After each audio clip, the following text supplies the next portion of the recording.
நான் படிக்கலன்னு என் குடும்பத்திலே இருந்து என்ன ஒதுக்கிட்டாங்க. என்ன நம்பின ஒரே ஒரு ஆளு என்ன நம்பினதுனால அவ குடும்பத்திலே இருந்து அவளை ஒதுக்கிட்டாங்க. ஒருவேளை சோத்துக்கு கூட வழி இல்லாம ரோட்ல நின்று இருக்கும். ஒண்ணுமே இல்லாம இருந்த என்ன ஒரு பேக்கரி கடை ஓனர் ஆக்கிட்டான். ஆமா. ஆனா என்னன்னா ஒரு பேக்கரி கடை ஓனரா இருந்தாலும் என்னை எவரும் மதிக்க மாட்டாங்க. ஏன்னா என்கிட்ட படிப்பு இல்லை.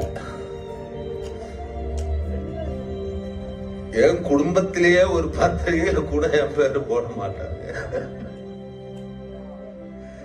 அந்த மாதிரி நிறைய அசிங்கப்படுத்துவானுங்க. அசிங்கம்னு எனக்கு புதுசு இல்ல பிரவீன்.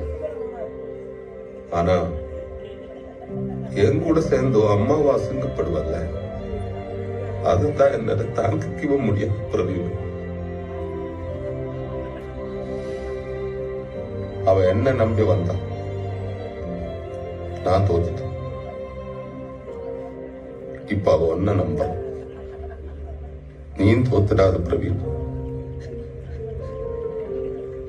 இதெல்லாம் நான் ஏன் சொல்றேன்னா, ஒரு தோத்து போன அப்பனுக்கு தான் தெரியும் தாம்புள்ள அவன மாதிரியே தோத்துருவானோன்னு பயத்திலேயே வாழ்ற வழி என்ன. அதெல்லாம் உனக்கு தெரியவே கூடாது பிரவீன்.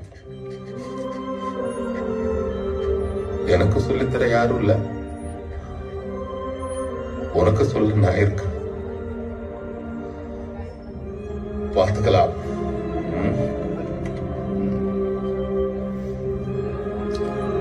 நான் பார்த்துக்கிறேன்.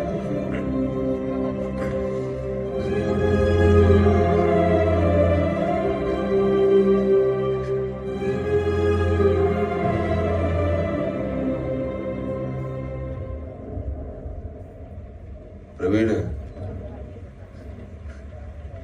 நீ என்ன மாதிரி ஆயிடுவோன்ற பயத்துலதான் நான் உன்னை திட்டிட்டே இருந்தேன். எனக்கு உன் மேல பாசம் இல்லாமல இல்ல. எனக்கு உன்னையும் அம்மாவையும் விட்டா வேற யாரா இருக்கா? நானும் அம்மாவும் உன்னை லவ் பண்ற மாதிரி இந்த உலகத்திலே உன்னை யாரும் லவ் பண்ண மாட்டேங்கடா.